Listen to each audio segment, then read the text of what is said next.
வங்கி கடன் பற்றி கேரள காங்கிரஸ் எழுப்பின குற்றச்சாட்டுக்கு நடிகை பிரீத்தி சிந்தா கண்டனம் தெரிவிச்சிருக்காரு. பிரீத்தி சிந்தா தன்னுடைய சமூக வலைதள பக்கங்களில் பாஜக விட்ட ஒப்படைத்திருப்பதாகவும் திவால் நிலைக்கு போன அவங்களுடைய வங்கி கணக்கில் அவர் வாங்கின 18 கோடி ரூபாய் கடன் தள்ளுபடி செய்யப்பட்டதாகவும் கேரள காங்கிரஸ் குற்றச்சாட்டை முன் வச்சிருந்தது. இதுக்கு பிரீத்தி சிந்தா பதில் கொடுத்துருக்காங்க. தன்னுடைய சமூக வலைதள பக்கங்களை தான் மட்டும்தான் கையாண்டு வர்றதா அவர் விளக்கம் கொடுத்துருக்காரு.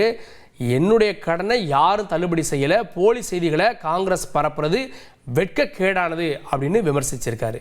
கர்நாடகாவிலிருந்து அடுத்ததாக டெல்லி சட்டப்பேரவையில் அம்பேத்கர் மற்றும் பகத்சிங் படத்தை அகற்றிட்டாங்க அப்படின்னு எதிர்ப்பு தெரிவித்து ஆம் ஆத்மி எம்எல்ஏக்கள் போராட்டம் பண்ண அவங்க சஸ்பெண்டும் செய்யப்பட்டிருக்காங்க.